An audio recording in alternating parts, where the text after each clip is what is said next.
بسم اللہ الرحمن الرحیم۔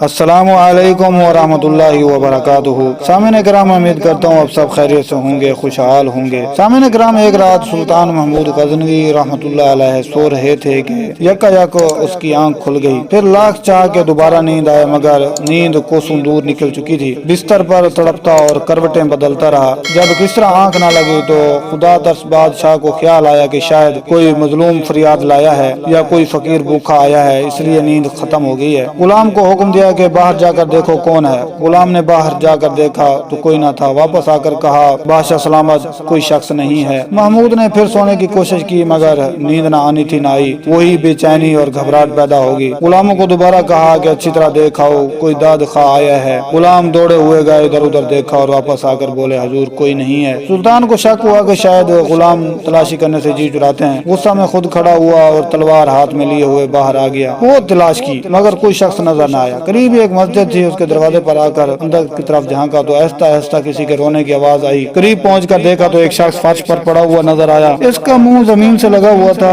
آنکھوں سے آنسی جا رہے تھے۔ وہ رو رہا تھا اور چپکے چپکے سے یہ کہہ رہا تھا کہ سلطان کا دروازہ تو بند ہے، یا رب تعالیٰ تیرا دروازہ تو کھلا ہے۔ اگر محمود تیرا ولی سو رہا ہے تو حرج نہیں، معبود ازلی تو جاگ رہا ہے۔ محمود یہ سن کر اس کے بالکل قریب پہنچ کر بولے، محمود کی شکایت کیوں کرتا ہے؟ وہ تو ساری رات تیری تلاش میں بے چین ہے۔ بتا تجھے کیا تکلیف ہے، کس نے ستایا ہے، کیوں اور کس غرض سے آیا ہے؟ یہ سن کر وہ شخص اٹھ کھڑا ہوا اور پھوٹ پھوٹ کر روتا ہوا بولا، حضور ایک درباری کے ہاتھوں ستایا ہوا ہوں، مگر اس کا نام نہیں جانتا۔ اس نے میری عزت خاک میں ملا دی۔ آدھی رات کو مستی کے عالم میں میرے گھر آتا ہے اور میری شریک زندگی کی عصمت کو داغدار کرنے کی کوشش کرتا ہے۔ اگر آپ نے اس تلوار کی آپ سے اس داغ کو نہ دھویا تو کل قیامت کے دن میرا ہاتھ ہوگا اور آپ کا گریبان۔ یہ سن کر محمود کو مذہبی اور شاہی حمیت کے جوش سے پسینہ آ گیا۔ غصے سے کانپتی آواز میں بولا، بتا کیا اس وقت بھی وہ ملعون وہیں ہے؟ اس شخص نے جواب دیا، اب تو بہت رات گزر چکی ہے، شاید چلا گیا ہوگا، لیکن مجھے ڈر ہے کہ وہ پھر آئے گا۔ سلطان نے کہا، اچھا اس وقت جاؤ، مگر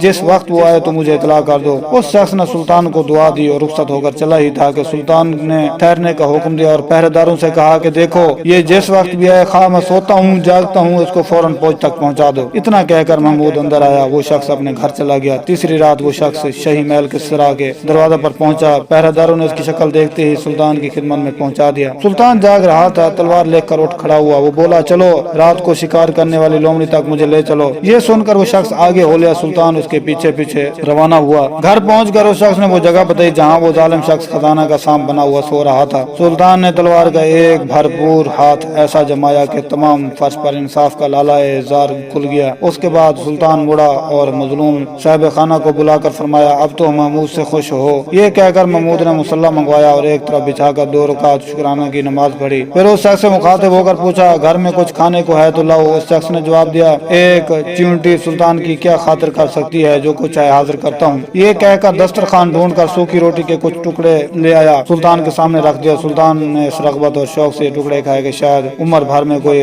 لذیذ غذا اس نے نہ کھائی ہوگی۔ کھانے سے فارغ ہو کر سلطان نے اس شخص سے کہا، معاف کرنا، میں نے تمہیں کھانے کے لیے تکلیف دی، لیکن سنو بات یہ ہے کہ جس روز تم مجھے ملے اور اپنا دکھڑا سنایا، اس وقت میں نے قسم کہی تھی جب تک اس خبیث کے سر کو اس کے شانے سے جدا کر کے تمہارے گھر کو پاک نہ کروں گا، رزق کو حرام سمجھوں گا۔ پھر 2 رکعت شکرانہ میں نماز پڑھی، جس پر تم حیران ہو رہے ہوں گے، لیکن سنو، اس شخص کے متعلق مجھے اندیشہ تھا کہ میرے بیٹوں میں سے کوئی ہوگا۔ اپنے دل میں کہتا تھا کہ میرے درباریوں اور مصاحبوں کو اتنی جرأت نہیں ہو سکتی کہ وہ میرے مزاج سے واقف ہوتے ہوئے ایسی حرکت کریں۔ میں جس قدر زیادہ سوچتا گیا اسی قدر میرا یقین بڑھتا گیا کہ اتنی بڑی گستاخی کی ہمت صرف بادشاہ کی اولاد ہی کر سکتی ہے، کیونکہ یہ عام طور پر غرور کے نشے میں مست رہتے ہیں۔ چنانچہ میں تمہارے ساتھ یہاں اپنے کسی فرزند کو قتل کرنے کے ارادے سے یہاں آیا تھا۔ جب میں نے صورت دیکھی تو معلوم ہوا کہ یہ میرا فرزند نہیں، کوئی غیر شخص ہے، اس لیے میں نے خدا کا شکر ادا کیا۔ حاصل کلام، بے شک بادشاہ ہوں تو انصاف کرنے والے، اللہ کرے ہمارے حکمرانوں کو بھی اس واقعے سے سبق حاصل کرنے کی توفیق ہو، آمین یا رب العالمین۔ دوستو، میرا یہ چینل لازم سبسکرائب کریں